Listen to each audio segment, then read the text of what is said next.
Ang buong akala ko ay magiging masayang araw iyon. Nagmula pa ako sa Cebu, bumiyahe papuntang Maynila para lang sa isang layunin. Ang sorpresahin ng aking kaisa-isang anak na si Miguel sa kanyang kaarawan. Isang ama na sabik na makita ang kanyang anak. Yun lang naman ako. Ngunit ang sorpresa, ako pala ang masosorpresa. Isang sorpresa na wawasak sa puso ng sinumang magulang. Naglalakad ako noon sa malawak na paradahan ng Ninoy Aquino International Airport nang may isang bagay na pumukaw sa aking pansin. Sa hanay ng mga sasakyan, isang pilak na Toyota Vios ang nakatayo. Simple lang naman ito, pero kakaiba ang hamog sa mga salamin nito. Tila may humihinga sa loob. Dahil sa kuryosidad, dahan-dahan akong lumapit, sumilip ako, at doon gumuho ang mundo ko.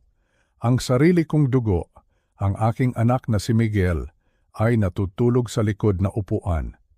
Katabi niya, mahimbing na natutulog, ang aking dalawang apo na sina Mateo at Lucas. Magkakayakap silang tatlo sa ilalim ng iisang manipis na kumot. Isang ama at ang kanyang dalawang musmos na anak, ginagawang tahanan ang isang kotse.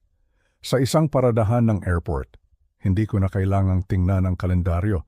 Alam kong buwan yun ng Marso, malamig. At ang mga apo ko, 5 taong gulang pa lang sila, kumatok ako sa bintana. Dahan-dahan, pero parang kulog ang tunog nito sa katahimikan.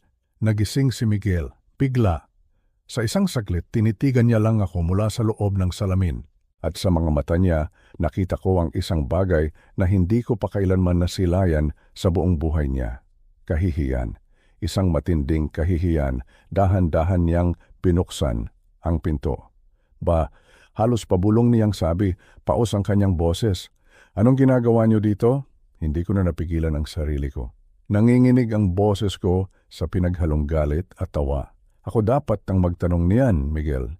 Anong ginagawa niyo dito? Nasaan ang bahay niyo? Nasaan si Isabela, ang asawa mo? Bakit dito kayo nakatira kasama ang mga apo ko?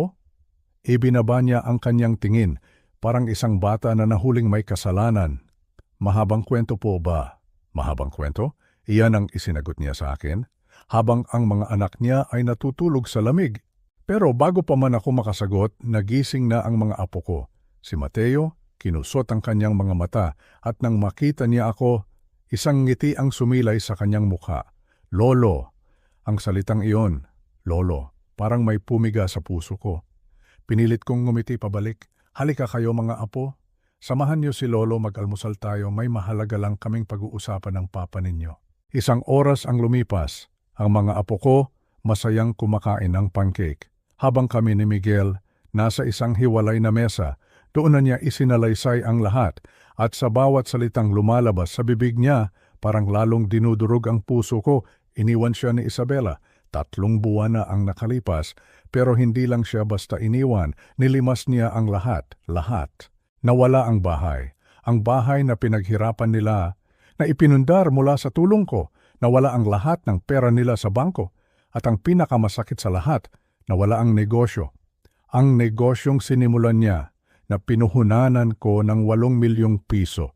8 milyon. Isang malaking halaga na mula sa aking mga ipon at pagre-retiro. Ibinigay ko iyon ng buong tiwala dahil para sa kinabukasan ng aking anak at mga apo. Lahat. Paano nangyari iyon? Tanong ko. Nilinlang niya ako ba? Sabi ni Miguel. Pinapirma niya ako ng mga dokumento para daw sa buwis, mas maganda kung sa kanya lang nakapangalan ng bahay. Nagtiwala ako.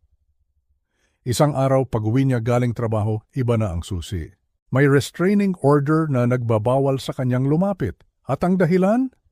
Mga kasinungalingan, mga paratang na siya ay delikado, na hindi matatag ang pag-iisip.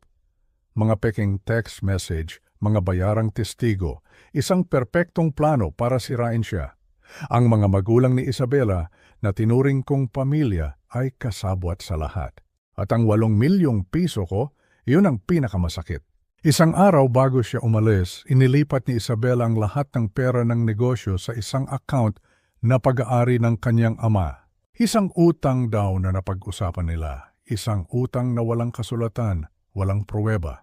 Isang malinis na pagnanakaw. Walang natira sa anak ko, walang pera, walang bahay, walang negosyo, at ang pinakamasaklap, halos mawala na rin sa kanya ang kanyang mga anak.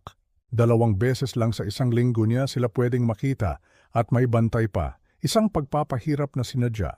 Habang nakikinig ako sa kanya, isang apoy ang nagsimulang mag-alab sa loob ko. Hindi ito awa. Ito ay galit. Galit na nakalaan para sa mga taong walang utang na loob. Para sa mga taong kayang manakit ng sarili nilang kadugo para sa pera. Ang babaeng iyon, si Isabela, at ang kanyang pamilya, tinanggap namin sila. Minahal namin sila. Pero ano ang isinukli nila? Tinanggap namin sila, minahal namin sila. Pero ano ang isinukli nila? Pagtataksil. Inalipusta nila ang aking anak. Inilagay nila sa peligro ang aking mga apo at ninakaw nila ang perang pinaghirapan ko. Hindi ito pwedeng magtapos ng ganito. Tinitigan ko ang aking anak. Nakita ko ang isang lalaking wasak, isang lalaking sumuko na. Pero ako ang kanyang ama. Nakita ko ang isang lalaking wasak, isang lalaking sumuko na. Pero ako ang kanyang ama. At hindi ako papayag na matalo kami. Sinabi ko sa kanya, tumayo ka, aalis tayo dito. Hindi ito paghihigante. Hindi. So ayos kataruna. Ito ang simula ng pagbawi namin sa lahat ng kinuha nila. Ang pera, ang dignidad, ang pamilya. Postina, hindi nila alam kung sino ang kinalaban nila. Akala nila, natalo na nila ang anak ko. Pero hindi nila alam na sa likod niya, nakatayo ang kanyang ama. At hindi ako titigil hanggat hindi sila nananagot sa batas at sa Diyos. Ang kwentong ito ay hindi lang tungkol sa isang pamilyang nasira. Ito ay tungkol sa kung paano kami lumaban at kung paano namin ipinakita sa kanila na ang pagmamahal ng isang ama ay mas malakas pa sa anumang kasakiman. Bibium Kaukeoni Wast. Bago tayo magpatuloy, mangyaring mag-subscribe sa channel at sabihin sa amin sa mga komento kung saan kayo nakikinig ngayon.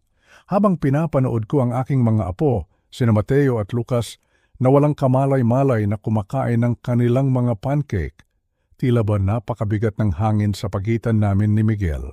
Ang mga ngiti ng mga bata ay isang matinding kabalintunaan sa lungkot na bumabalot sa kanilang ama. Sinimulan niyang ikwento ang lahat at sa bawat salita, nararamdaman ko ang pagguho ng pundasyon ng pamilyang pinangarap ko para sa kanya. 3 buwan na ang nakalipas ba, panimula niya, ang boses ay garalgal at puno ng sakit. Isang araw, umalis na lang si Isabela. Hindi lang simpleng pag-alis. Iyon ay isang pagtalikod, isang ganap na pagwasak. Sinabi niya sa akin na hindi lang ang pagmamahal ang nawala, kundi pati na rin ang lahat ng pinaghirapan nila. Lahat. Isang salita na paulit-ulit niyang binanggit. Na tila ba sinusubukan niyang ipaintindi sa sarili niya ang bigat nito. Lahat. Una, ang bahay. Ang bahay na iyon ay hindi lang basta istruktura. Iyon ang simbolo ng kanilang mga pangarap. Bawat sulok noon ay may alaala ng aking mga apo. Doon sila unang natutong maglakad. Doon nila unang sinabi ang salitang papa at lolo. At ngayon, wala na iyon. Paano? Isang simpleng papel. Isang piraso ng papel na may kalakip na lason ng panlilinlang.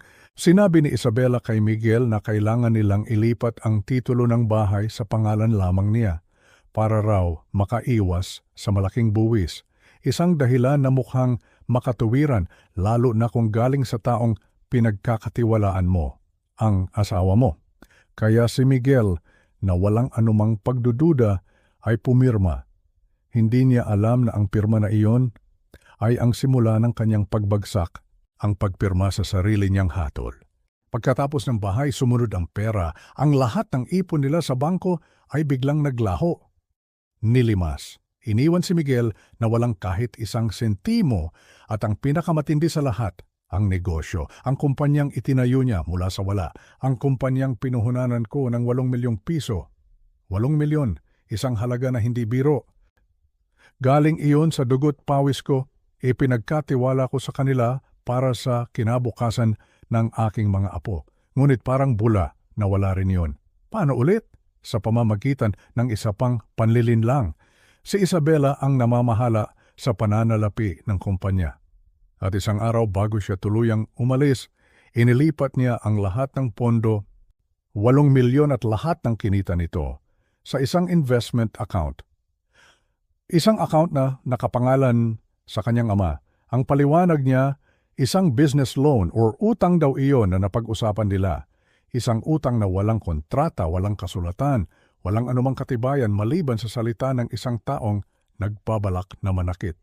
Habang nagsasalita si Miguel, nakatingin lang ako sa kanya. Nakikita ko ang isang lalaking wasak. Isang lalaking hindi lang ninakawan ng pera, kundi ninakawan din ng dignidad. Dahil ang kasunod na ginawa ni Isabela ay mas masahol pa sa pagnanakaw. Ginamit niya ang sistema ng batas para tuluyan siyang durugin. Isang araw, pag-uwi ni Miguel galing sa trabaho, hindi na niya mabuksan ang sarili niyang pamamahay.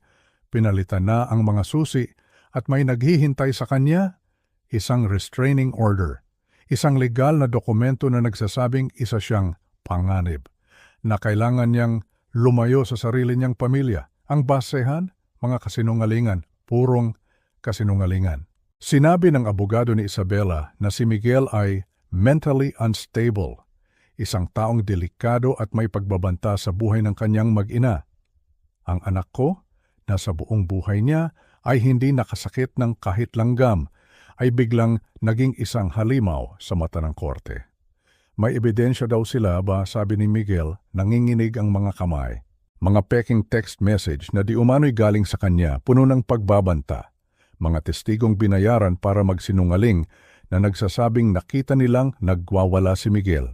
At ang pinakamasakit, ang mga magulang ni Isabela, ang mga taong tinuring kong kumpare at kumare, ay sumuporta sa bawat kasinungalingan. Sila ang nagpatunay sa korte na ang anak ko ay isang masamang tao. Sila ang tumulong na ipinta ang isang larawan ng isang halimaw at ang hukom sa kasamaang palad ay naniwala. Ang resulta, nawala sa kanya ang kustudiya ng mga bata, ang mga anak na bumubuo sa kanyang mundo. Ang tanging karapatan na lang niya ay ang makita sila 2 beses sa isang linggo at sa bawat pagbisita, mayroon pang bantay. Isang bantay na mula sa panig ni Isabela na tinitingnan ang bawat galaw niya, isinusulat ang bawat salita na tila ba isa siyang kriminal. Nakakahiya ba, sabi niya. Hindi ko man lang mayakap ang mga anak ko nang hindi nararamdaman na hinuhusgahan ako. Wala siyang pera para kumuha ng magaling na abogado. Wala siyang bahay para patunayan sa korte na kaya niyang alagaan ang mga anak niya. Wala siyang trabaho dahil ang negosyo niya ay ninakaw. Nasa isang sitwasyon siya na walang-wala, isang bitag na maingat na inilatag ni Isabela at ng kanyang pamilya. At sa loob ng 3 buwan, ang tanging naging kanlungan niya ay ang kanilang lumang kotse. Nagtatago sa isang paradahan, naliligo sa mga gym at sinusubukang ipakita sa kanyang mga anak na ang lahat ay isang malaking pakikipagsapalaran lamang. Habang tinitingnan ko siya, ang lungkot na naramdaman ko kanina ay napalitan ng umaapoy na galit, galit na hindi ko naramdaman sa loob ng maraming taon. Ito ay hindi lang isang simpleng hiwalayan. Ito ay isang krimen, isang planadong pag-atake sa aking anak at sa aking pamilya. Tinapos ko ang usapan. Tama na ang paghihirap. Sa sandaling iyon, habang nakaupo kami sa harap ng mga pagkaing halos hindi namin nagalaw, isang desisyon ang nabuo sa aking isipan. Isang desisyon na kasing tigas ng bakal. Tapos na ang pag-iyak, tapos na ang pagdadalamhati. Panahon na para lumaban. Tiningnan ko si Miguel ng diretso sa kanyang mga matang pagod at halos walang pag-asa. Makinig ka sa akin, sabi ko sa isang boses na matatag at hindi nag-aalinlangan. Ito ay matatapos ngayon. Sinabi ko sa kanya na ligpitin ang lahat ng kanilang gamit sa kotse, lahat ng kumot, damit, at anumang natitirang pag-aari nila.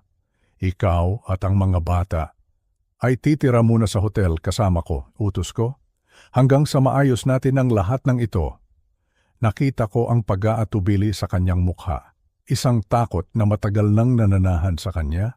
Bam, hindi niyo naiintindihan, sabi niya. Mayaman ang pamilya nila. Ang ama niya, si Ricardo del Rosario, isang malaking real estate developer. Marami silang pera, marami silang koneksyon.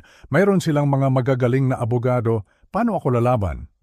Ang tanong niya ay puno ng sakit at pagkatalo. Nauunawaan ko, tinurog siya hanggang sa puntong naniwala na siyang wala na siyang halaga, na wala na siyang kapangyarihan. Ngunit doon siya nagkakamali. Ngumiti ako sa kanya, isang ngiti na hindi ng kagalakan kundi ng determinasyon. Maaring ikaw ay hindi makakalaban ng mag-isa, sagot ko. Pero hindi ka nag-iisa. Tayo ang lalaban.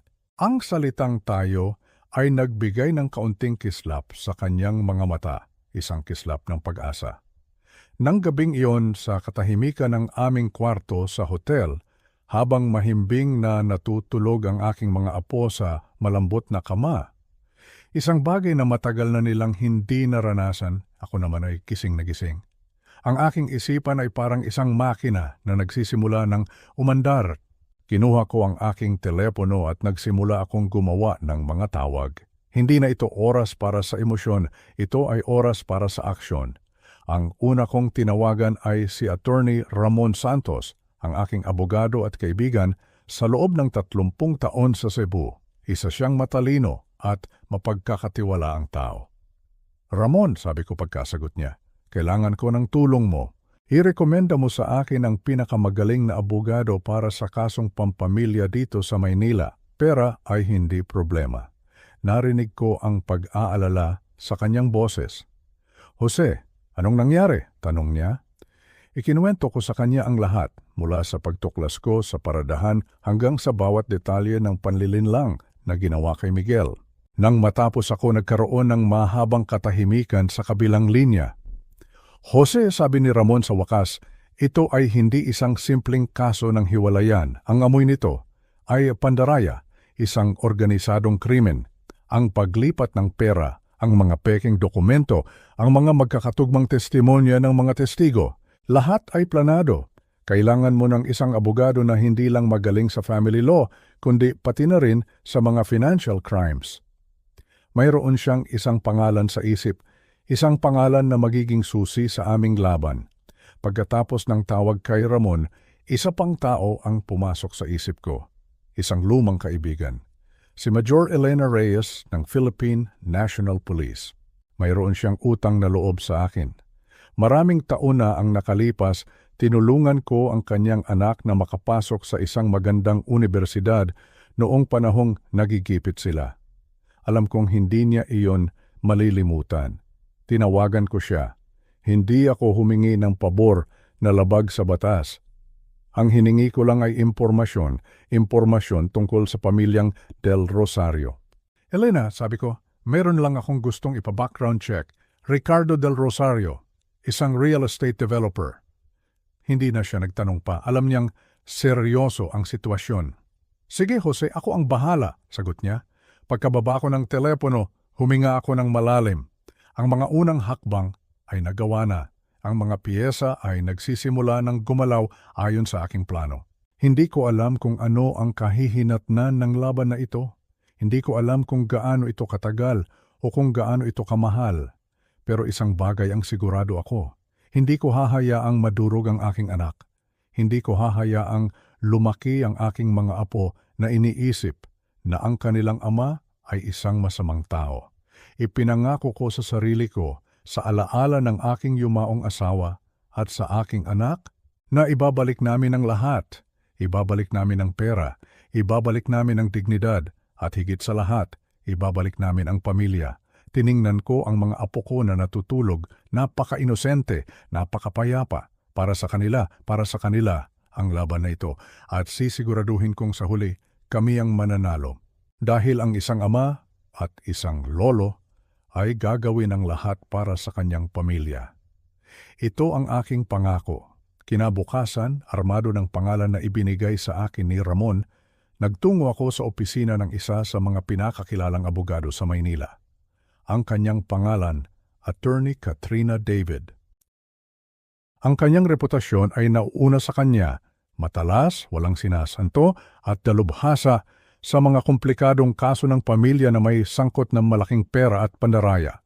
Pagpasok ko pa lang sa kanyang opisina, naramdaman ko na agad na tama ang aking desisyon. Ang kanyang kilos at pananalita ay nagpapahiwatig ng kumpiyansa at katalinuhan. Umupo ka, Ginoong Jose, sabi niya. Ang kanyang mga mata ay matalim na nakatitig sa akin, na para bang sinusuri niya ang bawat hibla ng aking pagkatao. Sinabi sa akin ni Attorney Santos na apurahan ang iyong kaso, sabihin mo sa akin ang lahat. At kapag sinabi kong lahat, ibig kong sabihin kahit ang pinakamaliit na detalye na sa tingin mo ay hindi mahalaga. At ganoon nga ang ginawa ko. Muli, isinalaysay ko ang buong kwento ni Miguel. Walang labis, walang kulang. Habang nagsasalita ako, si Attorney David ay tahimik na nakikinig.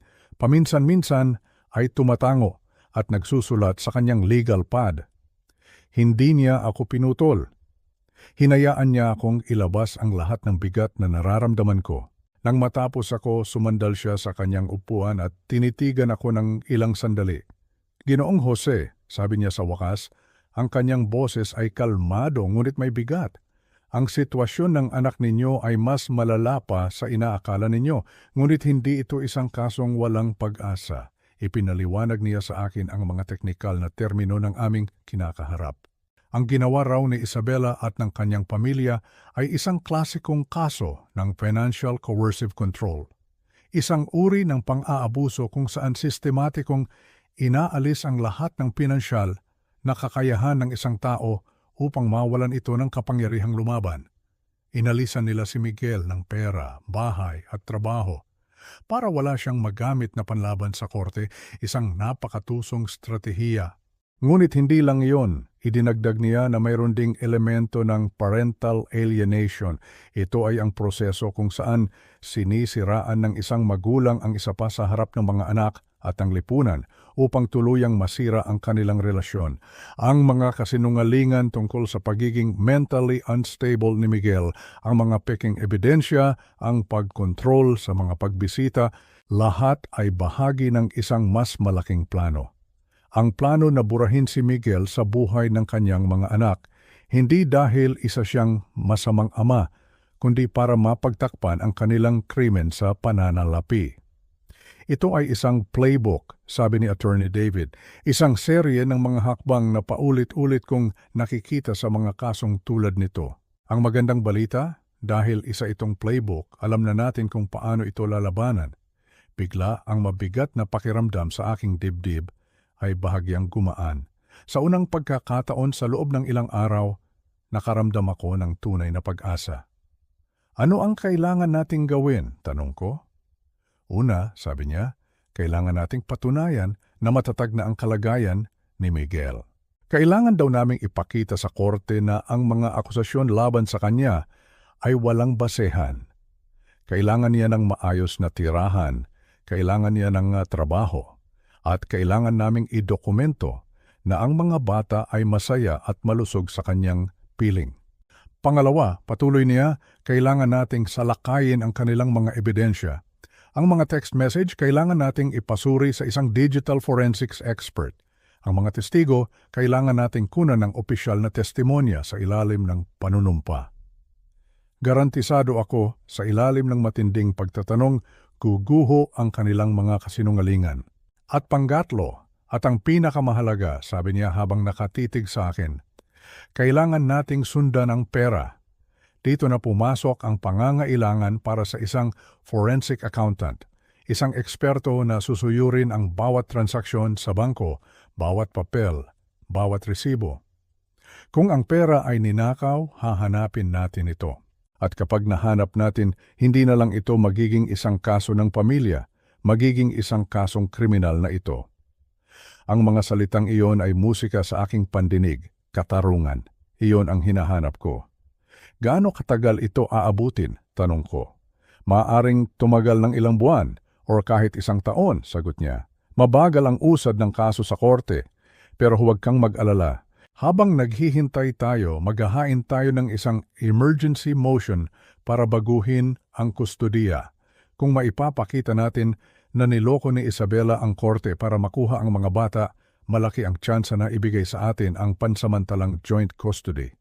Gawin ninyo, sabi ko ng walang pag-aalinlangan, gawin ninyo ang lahat ng kailangan. Ang pera ay hindi problema. Paglabas ko sa opisinang yon, pakiramdam ko ay isa na akong general na may plano ng digmaan. Alam ko na ang aming mga sandata, ang katotohanan, ang batas, at ang mga tamang tao na tutulong sa amin. Hindi na kami ang biktima. Simula sa araw na iyon, kami na ang mangangaso at ang aming bibiktimahin ay ang kasinungalingan. Hindi na ako ang amang nag-aalala lamang. Ako na ngayon ang amang lumalaban para sa aking anak at para sa aking mga apo. Ang sandatahan ay nabuo na at handa na kaming sumabak sa laban. Ang mga sumunod na 2 linggo ay naging isang napakaabalang panahon para sa akin. Ang bawat araw ay may layunin, ang bawat galaw ay may direksyon. Ang aking pagre-retiro ay pansamantalang nakalimutan. Ako ay naging isang taong may misyon.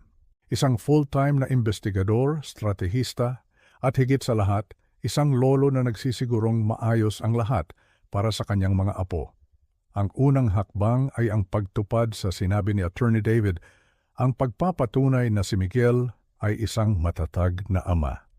Agad akong naghanap at umupa ng isang 3-bedroom apartment sa isang magandang lugar sa Bonifacio, Global City. Isang lugar na ligtas, malinis at malapit sa isang magandang paaralan. Ako mismo ang pumili ng mga muebles, mga kama para sa mga bata, isang mesa kung saan sila gagawa ng kanilang takdang aralin, mga laruan. Gusto kong maramdaman nila na ito ay isang tunay na tahanan, hindi isang pansamantalang tirahan. In-enroll ko rin agad sina Mateo at Lucas sa isang kalapit na paaralan. Sa unang araw nila, ako ang naghahatid. Ang makita silang suot ang kanilang mga uniforme, bit-bit ang kanilang mga bag at sabik na pumasok sa kanilang classroom. Iyon ay isang tagumpay na para sa akin. Habang inaayos ko ang kanilang bagong buhay, si Miguel naman ay naghanap ng trabaho. Sa tulong ng isang dati niyang kasamahan sa industriya na naniniwala sa kanyang kakayahan, nakakuha siya ng isang magandang posisyon sa isang tech company. Ang pagkakaroon ng trabaho ay hindi lang tungkol sa pera. Ito ay tungkol sa pagbabalik ng kanyang kumpiyansa sa sarili. Unti-unti nakikita kong bumabalik ang dating Miguel, ang anak kong masipag, matalino at may pangarap. Habang si Miguel ay nagtatrabaho at ang mga bata ay nag-aaral, ako naman ay abala sa pangangalap ng ebidensya. Ang aking unang pinuntahan ay ang dati nilang opisina. Kinausap ko ang kanyang mga dating katrabaho, lalo na ang kanyang business partner na si Tom Rodriguez. Ang reaksyon nila sa mga paratang laban kay Miguel ay iisa, pagkabigla. Si Miguel, hindi matatag ang pag-iisip? Imposible, sabi ni Tom. Siya ang pinakakalmadong tao sa aming opisina kahit sa gitna ng krisis. Kung mayroon mang isang volatile sa kanila, iyon ay si Isabela. Ikinuwento pa niya ang isang insidente kung saan sinugod ni Isabela si Miguel sa opisina at sinigawan dahil lang sa pag-uwi nito ng gabi na. Handa ka bang tumestigo sa korte tungkol diyan? Tanong ko. Oo naman. Para kay Miguel, anumang oras, sagot niya, nang walang pag-aalinlangan. Sunod kong hinanap ang therapist ni Miguel, si Dr. Gina Fernandez. Sa simula, dahil sa doctor-patient confidentiality, hindi niya maaaring ibigay ang mga record. Ngunit nang pirmahan ni Miguel ang isang release form, agad niyang ibinigay ang mga ito sa aming abogado. Ang mga tala ni Dr. Fernandez ay isang gintong mina ng ebidensya. Malinaw na nakasulat doon na si Miguel ay isang normal na tao na dumaranas ng stress sa trabaho. Ang kanyang pagpunta sa therapy ay hindi senyales ng kahinaan, kundi ng kalakasan. Isang proactive na hakbang para pangalagaan ang kanyang mental health. Walang kahit isang salita sa mga record na iyon na nagpapahiwatig ng anumang uri ng instability o aggression. Eksakto itong kabaligtaran ng mga paratang ni Isabela. Habang abala kami sa pagpapalakas ng aming kaso, ang aking kaibigan na si Major Elena Reyes ay nagbigay na ng kanyang ulat. Ang impormasyong nakuha niya tungkol kay Ricardo del Rosario, ang ama ni Isabela, ay nakakabahala. Jose, sabi niya sa telepono, 2 beses nang inimbestigahan ng Anti-Money Laundering Council, AMLC, si Del Rosario. Parehong dahil sa mga kahina-hinalang malalaking cash deposit. Walang kasong naisampa, pero malinaw na may red flag. At hindi lang iyon, mayroon pa siyang idinagdag. 3 taon na ang nakalipas, idinemanda siya ng isang business partner dahil sa fraud. Inayos nila ito sa labas ng korte at selyado ang mga record. Magagamit ba natin iyan? Tanong ko. Depende sa kung anong mahahalungkat ng abogado ninyo, sagot ni Elena. Pero ang mahalaga, nagpapakita ito ng isang pattern ng mga kahina-hinalang gawain sa pananalapi. Ang lahat ng impormasyong ito, ang testimonya ng mga katrabaho, ang mga record ng therapist, ang background ng pamilya Del Rosario, ay isa-isa naming inilalatag sa mesa ni Attorney David. Para kaming nagbubuo ng isang malaking puzzle, at sa bawat piraso na aming nailalagay, mas lalong nagiging malinaw ang larawan ng isang malaking pandaraya. Dumating ang araw na ipinatawag ni Attorney David ang forensic accountant na si Gilio Tan. Dala niya ang isang makapal na folder, ang kanyang ulat, 3 linggo niyang sinuyod ang bawat bank statement, bawat wire transfer, bawat resibo. At ang kanyang natuklasan ay ang tinatawag nilang smoking gun. Ang ebidensyang magpapatunay sa lahat, ipinakita niya sa amin ang isang flowchart ng mga transaksyon. Malinaw na makikita ang pagdaloy ng pera. Ang 8 milyong piso na ipinuhunan ko ay direktang inilipat sa isang account na nakapangalan kay Ricardo Del Rosario. Ang label, business loan, ngunit walang loan agreement, walang anumang dokumento, isang malinis na paglipat ng pera, at ang petsa ng transaksyon, isang araw, eksaktong isang araw bago mag-file si Isabela ng restraining order, hindi lang iyon. Sa loob ng 14 na buwan, sistematikong naglilipat si Isabela ng mas maliliit na halaga mula sa negosyo papunta sa kanyang mga personal na account at pagkatapos ay sa mga account ng kanyang ama. Sa kabuuan, halos 15 milyong piso ang nawala. Ginoong Jose, attorney, sabi ni G-Tan, ito ay hindi isang simpleng alitan ng mag-asawa. Ito ay embezzlement, planado, at ang kanyang ama ay kasabwat. Sa sandaling iyon, alam na namin, hawak na namin sila, ang kailangan na lang naming gawin ay iharap ang lahat ng ito sa korte. At hayaan ang batas na gumawa ng kanyang trabaho. Ang pagsisiyasat ay tapos na, ang digmaan sa korte ay malapit nang magsimula. Ang ulat na inilatag ni Ginoong Leo Tan, ang aming forensic accountant, ay hindi lang basta isang dokumento. Ito ay isang bomba na nakatakdang sumabog sa gitna ng korte at wasakin ang lahat ng kasinungalingan na itinayo ni Isabela at ng kanyang pamilya. Sa loob ng halos 1 oras, ipinaliwanag niya sa amin ni Attorney David ang bawat detalye ng kanyang natuklasan. Ang kanyang mga salita ay kalmado at propesyonal, ngunit ang nilalaman nito ay karumaldumal. Sinimulan niya sa pinakamalaking halaga, ang 8 milyong piso na ipinuhunan ko. Sa pamamagitan ng mga bank record, malinaw niyang na-trace ang paglalakbay ng pera. Mula sa aking account, pumasok ito sa corporate account ng negosyo ni Miguel. At doon, hindi ito nagtagal. Sa loob lamang ng ilang linggo, isang solong transaksyon ang naganap. Isang wire transfer, 8 milyong piso, papunta sa isang investment account na nakapangalan kay Ricardo Del Rosario, ang ama ni Isabela.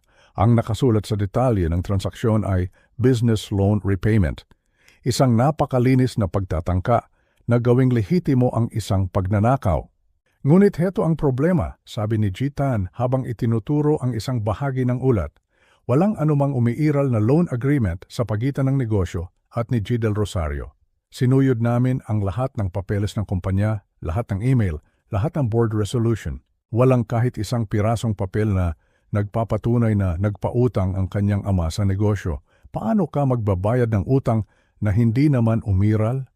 Ang tanong na iyon ay retorikal, ngunit ang sagot ay malinaw na malinaw. Hindi iyon pagbabayad ng utang, iyon ay pagnanakaw at hindi pa doon nagtatapos ang lahat. Ang 8 milyon ay simula pa lamang, ipinakita sa amin ni G. Tan ang isang pattern ng mga maliliit na transaksyon sa loob ng 14 na buwan bago ang hiwalayan. Daan-daang libo dito, daan-daang libo doon. Mga transfer na may label na marketing expenses, supplier payments, consultancy fees. Ngunit nang suriin niya ang mga ito, natuklasan niyang lahat ng perang iyon ay napupunta sa mga personal na credit card ni Isabela o sa mga shell company na konektado sa negosyo ng kanyang ama. Sistematiko niyang dinudugo ang kumpanya, dahan-dahan para hindi mahalata. Isang parasitiko na unti-unting pinapatay ang kanyang host. Sa kabuuan, ang halagang nawala ay umabot sa halos 15 milyong piso, 15 milyon, isang halaga na kayang bumago ng buhay, isang halaga na pinaghirapan ng aking anak, isang halaga na nagmula sa aking pagtitiwala.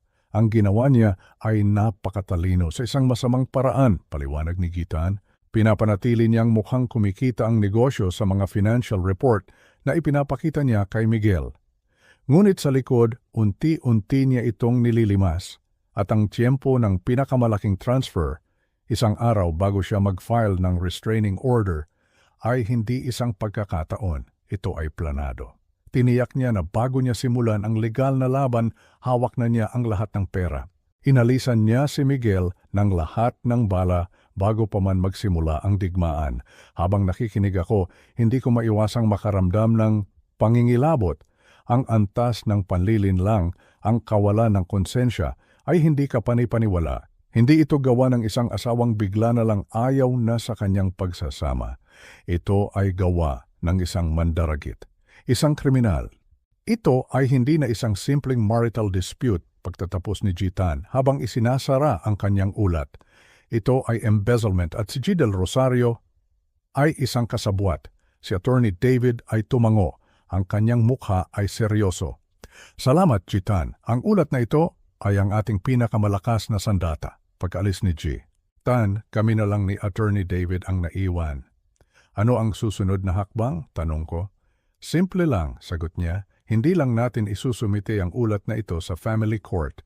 Maghahain din tayo ng kopya sa National Bureau of Investigation, NBI, para sa kasong fraud at isa pang kopya sa Bureau of Internal Revenue, BIR, para sa tax evasion. Hindi na lang ang kustudiya ng mga bata ang pinag-uusapan dito, panahon na para managot sila sa kanilang mga krimen. Ang plano ay malinaw na, hindi lang namin babawiin ang mga bata, hindi lang namin babawiin ang pera. Ibubunyag namin ang kanilang buong pamilya sa kung ano talaga sila, isang sindikato na nagtatago sa likod ng kanilang kayamanan at magandang pangalan. Ang bomba ay nasa aming mga kamay at malapit na namin itong pasabugin. Ang araw ng unang pagdinig para sa aming emergency motion na baguhin ang kustudiya ay dumating na. Ang hangin sa loob ng courtroom ay mabigat at puno ng tensyon. Sa isang panig, naroon si Isabela, kasama ang kanyang mga magulang at ang kanyang makisig, ngunit tila ahas na abogado. Mukha silang kalmado, kampante na parabang sigurado na sila sa kanilang pagkapanalo. Sa kabilang panig, naroon kami, ako, si Miguel at si Attorney David. Si Miguel ay halatang kinakabahan, ang kanyang mga kamay ay maginaw at nanginginig. Hinawakan ko ang kanyang balikat, kaya natin ito abulong ko. Ang hukom si Justice Teresita Cruz ay isang babaeng nasa mga 60 anyos. Kilala siya sa pagiging patas, ngunit istrikto. Ang kanyang mukha ay seryoso habang binabasa ang mga dokumento ng kaso. Unang nagsalita ang abogado ni Isabela. Hinulit niya ang mga lumang kasinungalingan na si Miguel ay mentally unstable, na ang biglaang pagkakaroon nito ng apartment at trabaho ay hindi permanente at dahil lang sa aking tulong pinansyal. Hindi ito sustainable, Your Honor, sabi ng abogado. Ang mga bata ay nangangailangan ng katatagan at ang katatagan na iyon ay naibibigay ng kanilang ina. Pagkatapos, si Attorney David na ang tumayo. Ang kanyang presensya ay kaagad na nagpabago sa kapaligiran ng silid. Nagsalita siya ng may autoridad at kumpiyansa. Your Honor, panimula niya, ang aming ipipresenta ngayon ay hindi mga opinyon o mga walang basehang paratang. Ang aming ipipresenta ay mga katotohanan. Isa-isa niyang inilatag ang aming mga ebidensya. Una, ang kontrata sa trabaho ni Miguel at ang lease agreement para sa apartment. Patunay na mayroon na siyang matatag na pinagkakakitaan at tahanan. Ipinakita rin niya ang mga report card ng mga bata mula sa kanilang bagong paaralan na nagpapakita ng matataas na marka at positibong feedback mula sa mga guro. Ang mga bata ay hindi lang basta nakasurvive, Your Honor. Sila ay thriving sa pangangalaga ng kanilang ama at lolo. Sunod niyang isinumite ang mga record mula kay Dr. Gina Fernandez, ang opisyal na pagsusuri ng isang profesional na ganap na sumisira sa kanilang mga akusasyon tungkol sa mental health ni Miguel. At pagkatapos, ang mga sinumpaang salaysay mula sa mga katrabaho ni Miguel na nagpapatunay na siya ay isang responsableng tao at si Isabela ang may problema sa ugali. Ngunit ang pinakamatinding dagok ay dumating ng talakay niya ang tungkol sa mga supervised visits. Your Honor, sabi ni Attorney David, ang kampo ng aking kliyente ay nag-aakusa na ang mga bata ay takot at hindi komportable sa kanilang ama. Ang ina ni Digang Greaves, si Gang Dirksilia del Rosario, ay masugid na nagdodokumento ng bawat pagbisita para patunayan ito. Nakita kong tumango ang ina ni Isabela mula sa kanyang upuan, tila ipinagmamalaki ang kanyang ginagawa. Ngunit mayroon kaming isang bagay na mas makapangyarihan pa sa kanyang mga tala, patuloy ni Attorney David, at pagkatapos ay nagbigay siya ng hudyat sa isang court clerk. Isang audio file ang ipinarinig sa buong courtroom. Ang unang maririnig ay ang masayang sigaw ng mga apo ko, "Papa, Papa!" Kasunod ang tunog ng mga yakap at halik. "Papa, may star ako sa school," sabi ni Mateo. "Ako rin, Papa. Talo ko si Mateo sa Jenga," sabi naman ni Lucas. Ang sumunod na 10 minuto ay puno ng tawanan, piruan at mga kwento tungkol sa kanilang araw. Ang boses ni Miguel ay puno ng pagmamahal at lambing. Walang bakas ng galit, walang bakas ng panganib. Ang maririnig mo lang ay ang isang normal at masayang pakikipag-ugnayan ng isang ama sa kanyang mga anak. Nang matapos ang recording, isang nakabibinging katahimikan ang bumalot sa silid. "Your Honor," sabi ni Attorney David, habang itinataas ang isang dokumento, ito naman po ang mga tala na isinulat ni Bondong del Rosario sa eksaktong araw at oras na iyon. Binasa niya ito ng malakas. Ang ama ay tila iritable, ang mga bata ay tila mailap, ang tono ng pananalita ng ama ay agresibo. Isang kolektibong paghinga ng pagkagulat ang narinig mula sa mga tao sa loob ng korte. Ang pagkakaiba ng recording at ng nakasulat ay hindi maikakaila. Ito ay isang tahasang pagsisinungaling. Ang supervised visitation system, Your Honor, na dapat sana ay para protektahan ang mga bata, ay ginagamit nila bilang isang armas para gumawa ng peking ebidensya. Pagtatapos ni Attorney David, hinihiling po namin na itigil na ang walang basehang pagbabantay na ito at bigyan si G. Reeves ng karapatang makasama ang kanyang mga anak ng malaya. Tiningnan ng hukom ang ina ni Isabela. Ang mukha nito ay namumutla. Tiningnan niya ang abogado ni Isabela na biglang hindi na makapagsalita at pagkatapos tiningnan niya si Miguel.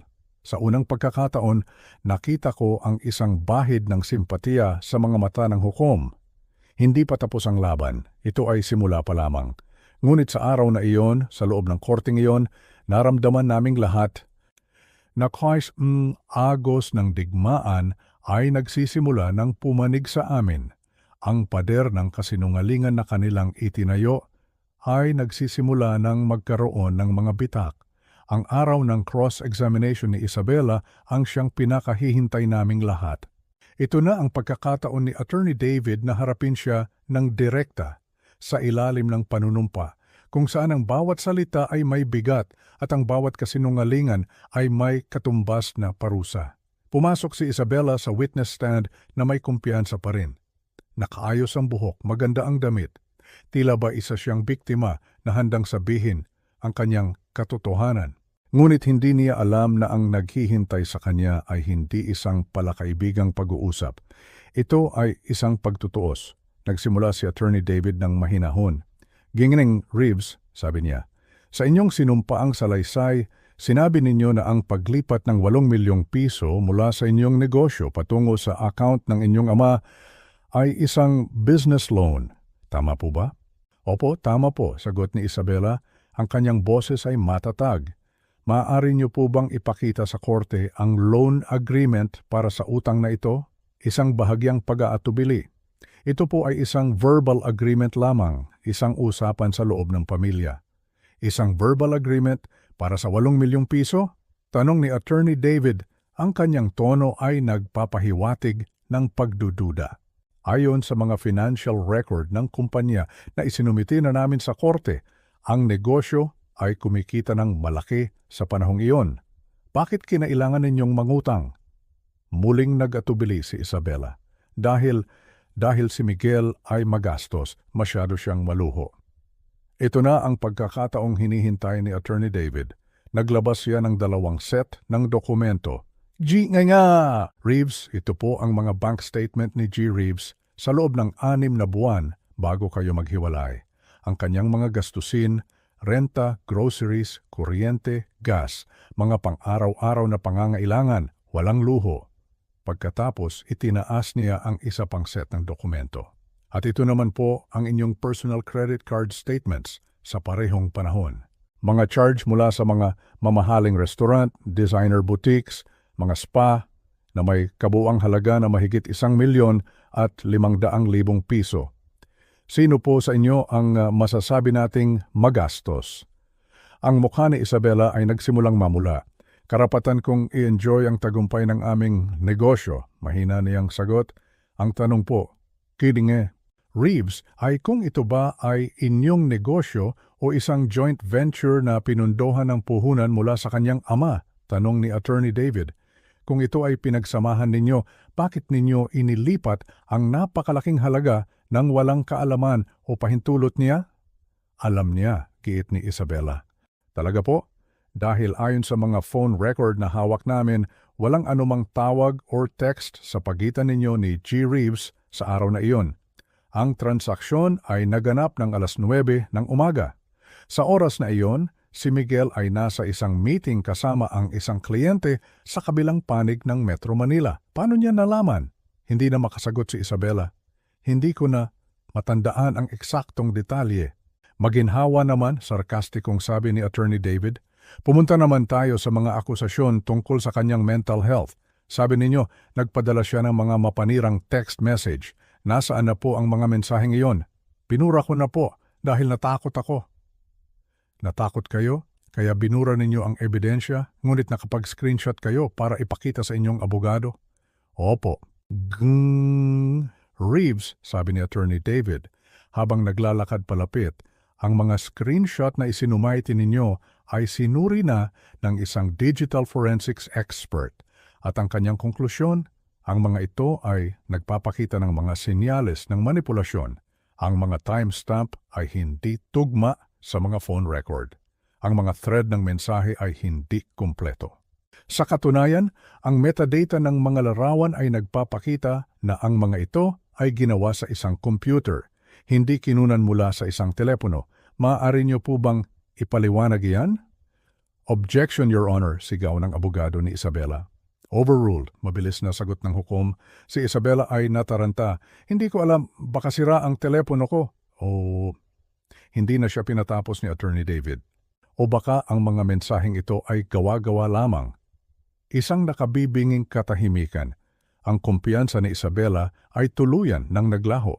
Siya ay parang isang isdang nahuli sa lambat, nagkakawag-kawag ngunit wala ng matakbuhan. Isa na lang pong huling tanong, G. Reeves, sabi ni Attorney David. Sinasabi ninyo na ang inyong asawa ay hindi matatag ang pag-iisip, ngunit kailanman ba hinikayat ninyo siyang humingi ng tulong propesyonal? Nag-alala ba kayo para sa kanya? Hindi, sagot ni Isabela. So inaakusahan ninyo siyang baliw, pero hindi ninyo man lang siya sinubukang tulungan. At nang siya na mismo ang kusang nagpagamot sa isang therapist, kinamit ninyo pa ito laban sa kanya. Tama po ba? Hindi na sumagot si Isabela. Yumuko na lang siya, natalo na siya, at alam ng lahat sa loob ng korteng iyon na tapos na ang laro. Si Attorney David ay humarap sa hukom. Your Honor, ang nakita natin ngayon ay isang sinadya at planadong kampanya para sirain ang isang ama, nakawin ang kanyang pera at ilayo ang kanyang mga anak. Ang ebidensya ay napakalinaw. Ang hustisya ay dapat manaig. Habang paupo si Attorney David, alam kong tapos na ang laban. Ang katotohanan, gaano man katagal itago, ay palaging lalabas. At sa araw na iyon, sumabog ito ng buong liwanag sa loob ng korte. Ang araw ng pagbaba ng hatol ay ang pinakakakabahan sa lahat. Ang ilang linggo ng paglilitis, ang lahat ng ebidensya, ang lahat ng testimonya ay magtatapos sa desisyon ng iisang tao, si Justice Teresita Cruz. Ang kinabukasan ng aking anak at mga apo ay nakasalalay sa kanyang mga kamay. Pumasok kami sa courtroom. Ang kapaligiran ay mas mabigat pa kaysa dati. Si Isabela at ang kanyang pamilya ay nasa kanilang pwesto, ngunit ang kumpiyansa sa kanilang mga mukha ay napalitan na ng pag-aalala. Kami naman ni Miguel ay tahimik na umupo. Ang aming mga puso ay dumadagundong sa kaba. Si Justice Cruz ay pumasok sa silid at umupo sa kanyang silya. Tiningnan niya ang lahat ng tao sa korte. Ang kanyang mga mata ay puno ng awtoridad. Kinuha niya ang isang salansan ng papel. Ito na iyon. Pagkatapos ng masusing pagsusuri sa lahat ng ebidensyang iniharap sa korteng ito, panimula niya, ang kanyang boses ay malinaw at matatag. Ang korte ay handa ng magbigay ng kanyang desisyon. Una niyang tinalakay si Isabela. Sir Reeves, sabi niya, habang nakatingin ng diretso sa kanya, natagpuan ng korteng ito na ang iyong mga seryosong akusasyon laban sa iyong dating asawa ay walang anumang kapani-paniwalang ebidensya.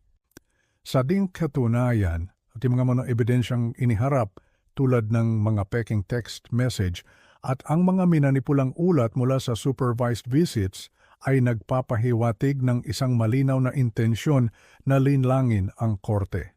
Nakita kong napahawak si Isabela sa braso ng kanyang ina. Higit pa rito, patuloy ng hukom, ang korte ay labis na nababahala sa mga transaksyong pinansyal na naganap. Ang paglipat ng napakalaking halaga mula sa isang negosyong pinagsamahan ng walang tamang dokumentasyon o pahintulot ay hindi katanggap-tanggap at nagpapakita ng masamang hangarin. Pagkatapos, bumaling siya kay Miguel. G. Reeves, sabi niya, at ang kanyang tono ay bahagyang lumambot. Nasuri ko rin ang mga record mula kay Dr. Fernandez, ang iyong kasalukuyang sitwasyon sa trabaho at paninirahan. Malinaw na ikaw ay isang matatag at may kakayahang magulang. Ang iyong mga anak ay malinaw na masaya at umuunlad sa iyong pangangalaga. Wala akong nakikitang anumang ebidensya ng instability na ipinaparatang sa iyo. Huminga ako ng malalim. Ito na. Kinuha ng hukom ang kanyang gavel. Dahil dito, ang korte ay nag-uutos ng mga sumusunod na may bisa agad-agad. Una, ang kustodiya ng mga bata ay agarang binabago. Ang legal na kustodiya ay paghahatian ng pantay ng parehong magulang. Ang pisikal na kustodiya ay magiging 50-50 na may pantay na oras ng pag-aalaga para sa bawat isa. Ang supervised visitation ay tinatapos na ngayon din. Narinig ko ang isang pigil na hikbi mula kay Miguel. Ang mga luha ay nagsimula ng mamuo sa kanyang mga mata. Pangalawa, patuloy ng hukom at ang kanyang boses ay muling tumigas. Isang malakas na ano ang narinig mula sa ina ni Isabela. Manahimik, sigaw ng hukom. Hindi pa ako tapos. At panghuli, sabi niya, habang tinitingnan ng buong pamilya del Rosario. Dahil sa bigat ng ebidensya ng pandarayang pinansyal, irerekomenda ng korteng ito ang buong kaso sa opisina ng taga-usig ng lungsod para sa posibleng pagsasampa ng mga kasong kriminal. Ang korte na ito ay hindi kinukonsinti ang pandaraya. Pagkatapos, ibinaba niya ang kanyang gavel. Isang malakas na tunog na yumanig sa buong silid, tapos na ang paglilitis. Sa sandaling iyon, ang lahat ng lakas sa katawan ni Miguel ay tila nawala. Napaluhod siya. Kung hindi ko siya nasalo, babagsak siya sa sahig. Niyakap ko siya ng mahigpit. Umiiyak siya, hindi dahil sa lungkot, kundi dahil sa wakas, malaya na siya. Paglabas namin ng courtroom, naghihintay na ang mga apo ko kasama ang isang social worker. Papa, sigaw nila nang makita si Miguel. Tumakbo sila papalapit. Lumuhod si Miguel at niyakap silang dalawa ng sabay na para bang ayaw na niyang bitawan pa. Papa, uuwi na po ba tayo? Tanong ni Mateo. Ang kanyang boses ay puno ng pag-asa. Tumingin sa akin si Miguel, ang kanyang mga mata ay puno ng luha ng pasasalamat. Pagkatapos ay tumingin siya sa kanyang mga anak. "Oh, anak," sabi niya, ang kanyang boses ay nanginginig sa emosyon. "Uuwi na tayo. Sa wakas, pagkatapos ng 6 na buwan ng kadiliman, sa wakas, uuwi na sila. Ang hustisya, gaano man kabagal, ay dumating din. At sa araw na iyon, mas matamis pa ito sa anumang tagumpay na naranasan ko sa aking buhay. Dahil ang tagumpay na ito ay para sa aking pamilya. Isang taon na pala ang lumipas mula noong madilim na araw na iyon sa paradahan ng airport. Minsan kapag tahimik ang gabi, bumabalik pa rin sa aking isipan ang imahe ng aking anak at mga apo na natutulog sa loob ng isang malamig na kotse. Isang alaala na hindi na marahil mabubura, ngunit ngayon, hindi na ito nagdudulot ng galit o pait. Bagkus, isa na itong paalala, isang paalala kung gaano kalayo na ang aming narating. Ang buhay ay unti-unti nang bumabalik sa normal, o marahil isang bagong uri ng normalidad. Isang mas matatag, mas matalino at mas mapagpahalagang normalidad. Pagkatapos ng hatol ng korte, ang mga pangyayari ay mabilis na naganap. Ang ama ni Isabela, si Ricardo del Rosario, ay kinasuhan ng fraud at tax evasion ng gobyerno. Ang kanyang mga kahinahinalang transaksyon na dating mga bulong-bulungan lamang ay naging mga formal ng kaso. Ang kanyang reputasyon bilang isang respetadong negosyante ay gumuho na parang isang kastilyong buhangin. Si Isabela naman, upang maiwasan ng tiyak na pagkakakulong dahil sa kasong embezzlement, ay nakipag-areglo. Umamin siya sa mas mababang kaso kapalit ng pagbabayad ng buong halaga na ninakaw niya at serbisyo sa komunidad. Ang pera ay naibalik. Hindi lahat dahil malaking bahagi nito ang napunta sa mga bayarin sa abogado. Pero sapat na. Sapat na para makapagsimula muli si Miguel at nagsimula nga siya. Nagtayo siya ng isang bagong kumpanya, ngunit sa pagkakataong ito, iba na. Bawat kontrata, bawat kasunduan, bawat transaksyon ay dumadaan muna sa masusing pagsusuri ng kanyang abogado. Ang aral na natutunan niya ay napakasakit, ngunit ito ang nagpatibay sa kanya. Hindi na siya ang dating Miguel na sobrang mapagtiwala. Siya na ngayon ay isang negosyanteng maingat, matalino at higit sa lahat, mas matatag.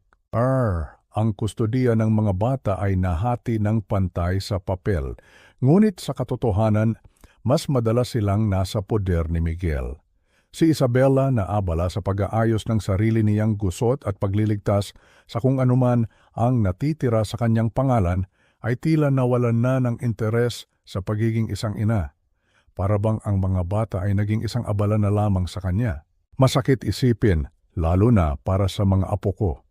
Ngunit sa kabilang banda, mas mabuti na rin siguro iyon kaysa naman mapunta sila sa isang inang puno ng galit at pagkukunwari. Dahil sa mga pangyayari, nagdesisyon akong huwag nang bumalik sa Cebu. Umupa ako ng isang maliit na kondo malapit lamang sa apartment nila Miguel. Gusto kong maging malapit sa kanila. Gusto kong makabawi sa mga panahong hindi ko sila nakasama. 3 beses sa isang linggo, ako ang sumusundo sa aking mga apo mula sa eskwelahan. Naglalakad kami papunta sa parke. Tinutulungan ko sila sa kanilang mga takdang aralin at ngayon, tinuturuan ko na silang maglaro ng chess. Isang gabi habang nakaupo kami ni Miguel sa aking maliit na balkonahe, pinapanood ang mga ilaw ng syudad. Ang mga bata naman ay abala sa paglalaro sa loob. Matagal kaming hindi nagsalita. Isang komportableng katahimikan. "Ba?" sabi niya sa wakas, habang nakatingin sa malayo. "Hindi ko pa po kayo napasalamatan ng maayos?" Ngumiti ako. "Hindi mo kailangang gawin yon, anak. Kailangan po," giit niya. "Kung hindi kayo dumating noong araw na iyon sa airport, kung hindi niyo ako tinulungang lumaban, siguro hanggang ngayon sa kotse pa rin kami nakatira o ang mas malala, baka tuluyan ko nang nawala ang mga anak ko." "Anak kita," sabi ko. "Iyon ang ginagawa ng mga ama." Nanahimik siya sandali. "Alam niyo po ba, may mga pagkakataon noon na naniwala na talaga ako sa kanila. Naniwala ako na baka ako nga ang may problema, na baka totoo ngang hindi ako matatag sa pag-iisip, na baka nakikita ng lahat ng tao maliban sa akin." Ang mga salitang iyon ay parang isang patalim na tumusok sa aking puso. Ganoon pala kalalim ang sugat na iniwan sa kanya. Hindi lang pera ang ninakaw sa kanya, kundi pati ang tiwala sa sarili. Hindi ka kailanman naging problema, Miguel, sabi ko. Gusto nilang isipin mo yon. Ganyan gumalaw ang mga mapang-abuso. Sisirain nila ang tiwala mo sa iyong sarili para mas madali ka nilang kontrolin. Ngayon, alam ko na po yun, sabi niya. Pero sa loob ng ilang buwan, naniwala ako, ang korte naniwala, lahat sila naniwala, maliban sa inyo. Kilala kita, sagot ko. Kilala kita mula noong araw na ipinanganak ka. Alam ko kung sino ka, at hindi ka ang taong sinubukan nilang ipinta. Tumango siya at nakita ko ang bahagyang pagpatak ng luha sa kanyang mga mata. Mabilis niya itong pinunasan. Nagpatuloy kami sa panonood ng paglubog ng araw, isang simbolo ng pagtatapos at ng isang bagong simula. Ba, sabi niya ulit pagkaraan ng ilang sandali. Ano iyon? Salamat po! Inabot ko ang kanyang balikat at marahan itong pinisil. Gagawin mo rin ang ginawa ko para sa mga anak mo. Ngumiti siya. Sa unang pagkakataon sa loob ng mahabang panahon, isang tunay na ngiti. Opo ba? Gagawin ko. Dahil sa inyo ko po iyan natutunan. Sa loob narinig naming sumigaw si Mateo. Lolo, halika po, laro tayo ng Jenga. Tumayo ako. Tungkulin na naman. Biro ko. Tumawa si Miguel. Sige po, Lolo. Ako na ang o-order ng pizza. Pumasok ako sa loob kung saan ang aking dalawang apo ay masayang nagtatayo ng isang tore ng mga blok ng kahoy. Tumingala sa akin si Lucas at ngumiti ng malaki. Lolo, huwag niyo pong hahayaang matumba, ha? Dahan-dahan akong umupo sa sahig katabi nila. Hindi, apo, sabi ko. Hindi hahayaan ni Lolo na may matumba. At habang sinasabi ko iyon, hindi lang ang tore ng henga ang tinutukoy ko, hindi lang ang sandaling iyon. Ang tinutukoy ko ay ang lahat. Ang pamilyang ito, ang mga batang ito, ang aking anak. Poprotektahan ko sila anuman ang mangyari. Dahil iyon ang ginagawa ng isang pamilya, hindi natin hinahayaang bumagsak ang isa't isa. At sa pundasyong iyon, sa pundasyon ng pagmamahal at pagtitiwala. Alam kong handa na kaming harapin ang anumang bagong simula.